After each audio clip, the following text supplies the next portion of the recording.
Good morning बच्चों, प्यारे बच्चों। क्लास 12th के इम्पोर्टेंट फार्मूलों का रिवीजन हम कर रहे हैं लास्ट टाइम पर। आज आपका पेपर है, उस पेपर के लिए बेस्ट ऑफ लक सभी बच्चों को। और जल्दी जल्दी से कुछ इम्पोर्टेंट फार्मूलों का लास्ट टाइम पर हम रिवीजन करवा देते हैं। सबसे पहले मैं इनवर्स ट्रिग्नोमेट्रिक फंक्शंस चैप्टर 2 से करवा रहा हूँ। दो फार्मूले जो सबसे ज़्यादा यूज़ होते हैं, tan inverse x plus tan inverse y का formula tan inverse x plus Y upon 1 minus X Y, और tan inverse x minus tan inverse y का हो जाएगा tan inverse x minus Y upon 1 plus X Y. अब फिर है 2 tan inverse x के तीन फार्मूले हैं। tan की फॉर्म में जरूरत हो तो ये, साइन की फॉर्म में और कोस की फॉर्म में। तो ये रहेगा 2x अपॉन tan इनवर्स में 1 minus x square, sine inverse में 2x upon 1 plus x square, और कोस में 1 minus x square upon 1 plus x square. ये फार्मूला है।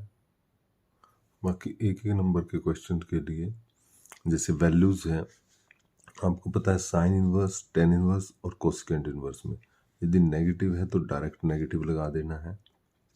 कोस, कोट और सीकेंट में नेगेटिव है तो पहले पाई माइनस लगाना और फिर वो वैल्यू। जैसे यहाँ पर साइन इनवर्स 1 की वैल्यू 90 पर होती है, 10 की रूट 3 60 पर, कोसेकेंट की 2 ये 30 पर, तो डायरेक्ट माइनस लगा दिए। इनमें माइनस के केस में पाई माइनस लगाकर वो वैल्यू लिखनी है और फिर सिंप्लीफाई कर देना है। 2 पाई बाई 3 ये आ जाएगा 3 पाई बाई 4 और ये आ जाएगा 2 पाई बाई 3। तो ज़्यादातर आपने ये 10 के फार्मूले याद रखने हैं इस चैप्टर से। चलते हैं आगे मैट्रिक्स चैप्टर में। ट्रांसपोज में a प्लस बी, मैट्रिक्स का transpose a dash plus b dash, a transpose का ट्रांसपोज a के इक्वल होता है, और मल्टीप्लाई में a b transpose is equal to b dash a dash. ये इम्पोर्टेंट फॉर्मूला है, याद रखिएगा। a b मल्टीप्लाई का ट्रांसपोज ऑर्डर चेंज हो जाता है। उसके बाद है सिमेट्रिक मैट्रिक्स। सिमेट्रिक मैट्रिक्स क्या होती है? If a dash is equal to a का ट्रांसपोज उसी के इक्वल हो जाए। सिमेट्रिक मैट्रिक्स होती है, स्क्वायर मैट्रिक्स होती है। स्क्यूस मैट्रिक्स में a dash is equal to minus a के इक्वल होता है।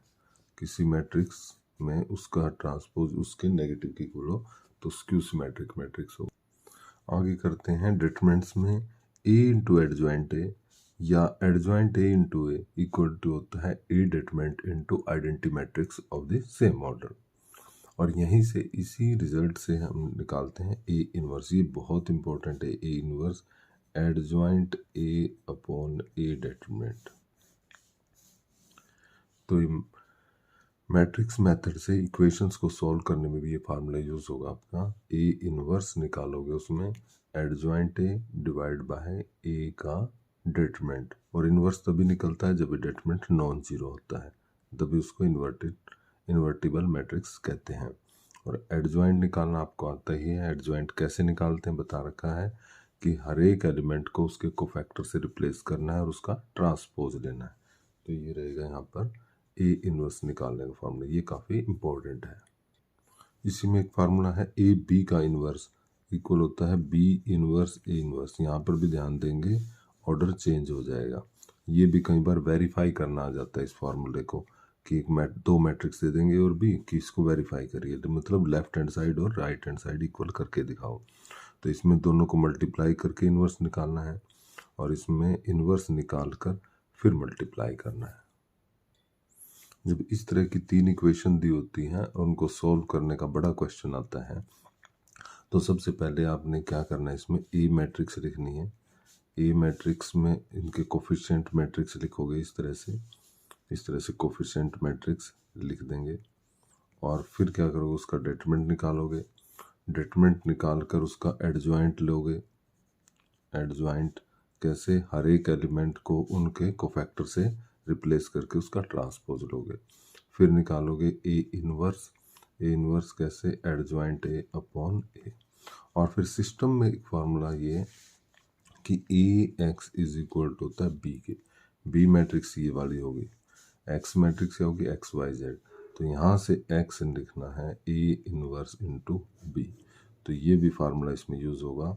इसमें दो यूज़ होंगे कि ये और x is equal to A inverse into B. तो ये इंपॉर्टेंट क्वेश्चन है, इसको बार बार इसका फार्मूला प्रोसीजर देख लेना। कोई ट्रायंगल है जिसकी वर्टिसेस हमें पता है, x1 y1 x2 y2 x3 y3। तो एरिया कैसे निकालते हैं, half x1 y1 x2 y2 x3 y3 लिख लेंगे और लास्ट कॉलम में लिखेंगे 1 1 और इसको सॉल्व करेंगे तो इसकी जो पॉजिटिव वैल्यू आएगी वो आएगा एरिया ऑफ द ट्रायंगल। और यदि वैल्यू ये 0 आ जाती है तो पॉइंट्स रहते हैं ए बी सी कोलिनियर रहते हैं। यहाँ तक बात आगे। फिर इंटीग्रल में बहुत सारे फार्मूले हैं, सभी आपकी बुक में दिए हुए हैं, वो तो एक पूरी लिस्ट है, वो सभी याद कर लेगा। एप्लीकेशन ऑफ इंटीग्रल में आपको एक ही फार्मूले की ज़्यादातर ज़रूरत पड़ती है, वो है a square minus x square का इंटीग्रल। और वो होता है x by two as it is a square by two sine inverse x upon a plus. तो ये ज़्यादातर यूज़ होता है फार्मूला एप्लीकेशन ऑफ इंटीग्रल में। इसके साथ साथ याद रखना है कि जो पैराबोलाज हैं उनकी इक्वेशन, ये parabola y square is equal to 4ax type इसकी इक्वेशन होती है राइट हैंडेड। लेफ्ट हैंडेड में ये इक्वेशन हो जाती है y square is equal to minus 4ax। Upward में इस तरह से upward x square is equal to 4ay और डाउनवर्ड में इस तरह से x square is equal to minus 4ay। इसी के साथ साथ जैसे सर्कल की भी आपको आनी चाहिए, सर्कल की x square plus y square is equal to a square या आर स्क्वेयर, जिसके सेंटर 0 0 हो, रेडियस ए या आर होगी। और जिसके ज़्यादातर ये यूज़ होती है एक्स माइनस एच का स्क्वेयर वाई माइनस के का होल स्क्वेयर, ये भी यूज़ हो जाती है जिसके सेंटर एच के और रेडियस आर होगी।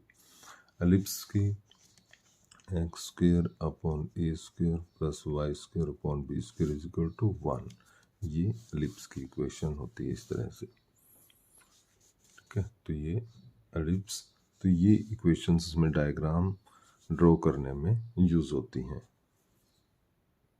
इसके साथ ही एरिया निकालने में यदि शैडो एक्स एक्सिस पर है तो y इंटू डी एक्स लिखना है, और यदि एरिया इस तरह से y एक्सिस पर निकाल रहे हो तो x इंटू डी वाई लिखना है। इस तरह से इसको याद रखना है। डिफरेंशियल इक्वेशन में लीनियर डिफरेंशियल इक्वेशन दो तरह की होती हैं, वैसे जनरली इसी का क्वेश्चन आ जाता है जो हमारी फर्स्ट फॉर्म है, d y by d x plus p y is equal to q where p and q are function of x only. तो इंटीग्रेटिंग फैक्टर निकालते हैं e raise to power p dx। p जो यहाँ पर होता है x के साथ x की फॉर्म में होगा, इस तरह से इंटीग्रेटिंग फैक्टर निकालेंगे। इसका solution y into integrating factor q into integrating factor का इंटीग्रेशन। यदि इस टाइप की फॉर्म है dx by d y p x is equal to q, p और q function of y only होंगे तो इंटीग्रेटिंग फैक्टर में p डी वाई हो जाता है, जहाँ y था वहाँ x हो जाएगा, जहाँ dx था वहाँ dy हो जाएगा, पूरा का पूरा चेंज हो जाता है इस तरह से। ये लीनियर डिफरेंशियल इक्वेशन की सेकंड टाइप है, ज़्यादातर प्रैक्टिस इसी तरह की करते हैं हम। करते हैं वेक्टर की, जैसे कोई वेक्टर दिया हो और उसका मैग्नीट्यूड हमें निकालना हो तो उसका मैग्नीट्यूड कैसे निकालते हैं, उसके जो कंपोनेंट हैं उनका स्क्वायर करेंगे और इस तरह से प्लस करके स्क्वायर रूट निकाल लेते हैं, तो किसी वेक्टर का ये मैग्नीट्यूड आ जाता है।